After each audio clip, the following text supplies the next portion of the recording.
I woke up thinking it was already 6 p.m. and I overslept for the whole day. So medyo nagpanik ako at nagmadali na akong maghilamos at magbihis. And one thing about me, in the mornings, hindi po ako yung tao na mahilig magpa-music. Before, ganun ako, but now I really prefer quiet mornings. So ayan, vitamins, lamos, mag-ayos ng buhok, sunscreen, makeup, and water. Tapos, I'm ready to go. Hindi rin po ako makeup guru. So, kung may nakita kayong mga mess dito, basically, I just wear sunscreen, tinted sunscreen, at saka yung all-in-one na pan for blush, lipstick, para lang may kulay. So, ang thinking ko din kasi papawisan din naman. So, di naman need na super heavy yung makeup. Decided to put my hair up for today para hindi ako mahirapan kumilos. And the opposite side here is more Hi of guys, moisture good morning. and accommodation. Yeah. We have We are here at Makatabo Farm. and I also see all the activities that you have. We have 35 cows there. We produce milk and we Unfortunately, also hindi na namin masyadong naikot kasi yung yoga rin naman yung pinunta namin.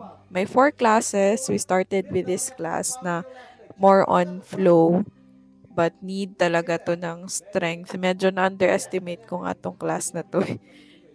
Sobrang nagkabalibag-balibag na ako. Pero ito, yung partner ko ang pinaka nag-enjoy, yung acro yoga or partner yoga, wherein kailangan talaga ng trust sa kapartner mo para ma-enjoy mo siya. Kasi kung matatakot ka, hindi mo rin magagawa ng tama yung mga poses.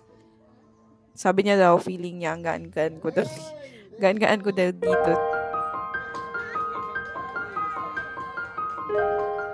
Na-enjoy ko din naman siya. Nakakatuwa. Ganito pala yung feeling ng mga babies when we were younger. Ayan, si teacher din. Ginawa niya sa akin mismo. Mas stable yung kay teacher, of course, kasi stronger din yung legs niya. Pero props din naman sa partner ko kasi first time niyang mag-yoga ever. Especially with people. Usually yung ginagawa namin sa bahay, beginner yoga lang siya. And iba din pala talaga yung experience pag merong professional yoga instructors na mag-guide sa'yo. Kasi na-realize ko na marami pala akong matututunan pa. Hindi lang pala isang type ng yoga ang meron. Tapos simultaneously, while this was also happening, hinali kasi yung class namin. I think there were about 30 plus people there. Ang kalahati sa amin pumunta doon sa labas for the slackline yoga, wherein it's more about balance and really being one with the line. Kasi kung kakabahan ka and hindi mo maayos yung breathing mo or if you have tension anywhere else in your body, you really can't perform. Tapos ito, grabe, ang sarap-sarap niyan sa likod kasi na-stretch talaga ako. After that, nag-coffee kami saglit. May coffee. Tapos, corn coffee yung sinerve nila. This is the resto part. Tapos, pumunta na sa slackline yoga. Ayan, yung instructor namin, yung teacher namin. He's also a surfer. And, galing niya rin magturo ng mga techniques. Madali lang siyang tingnan, pero it's not really that easy when you realize that you really need to keep your skin soft, yung kanilang term. But you have to keep your body relaxed while having yung inside strength to put your muscles at work. Yung hindi ka tensionado pero focused ka and active yung muscles mo. Key dito sa slackline yoga is to not panic and find a space of peace inside of you. Yun. Yung rocket yoga ang pinaka-grabe yung pawis ko kasi one breath, one movement, and then on to the next. And it was really challenging. Ang maganda talaga din pag may teachers na nagbabantay, na-check nila yung form, especially yun, para sa akin. Yung neck ko pala hindi align, yung shoulders ko. and sila yung nagko-correct nun para mas maging aware tayo kung ano yung proper form. Ayun. I really love the feeling of being aware of my body. Na ang dami pa palang capacities ng katawan ko na pwede niyang gawin. And also yung community din. It's really my first time to attend yoga na may mga kasama kasi most of the time nasa bahay lang ako, mag-isa, or yung practice ko private, one-on-one with myself. So, maganda din naman yung DIY, walang gastos, pero nakakatuwa din yung may experience mo siya with other people. Yun. The goal here in yoga also is hindi magkaroon ng jerking motion but to have graceful movements from one pose to another.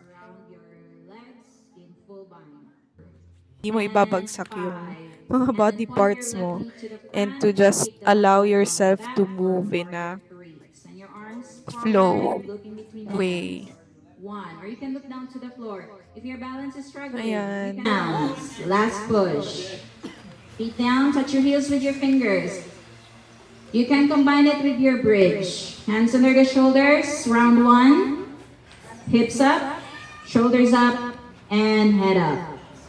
1, 2, you can modify, you can stay in your bridge.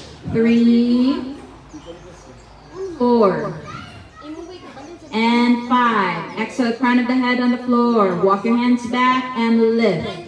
1, round 2, 2. Down, hug your knees into your chest. Roll your body side to side, side to side. Okay, that's it for today, guys. I know there are still some poses, but we're gonna leave them for another session. Meron silang market din. Bumili kami ng few gulay. Tapos, nag-proceed na kami sa lunch kasi naubusan kami. Good thing, nagpa-refill siya ng food for us. It finally happened to me. Hi! Self-explanatory na yan. Ipansin na ako. So, I highly recommend na mag-yoga din kayo, guys. Try nyo lang, baka pala magustuhan nyo. And, thank you for watching this vlog. Like and subscribe. Tapos na ang yoga. So far, kamusta man? Para sa'yo. I've never been this stretched my whole life. Uulitin, hindi. Good day, Tep. Oh, di ba? Masaya.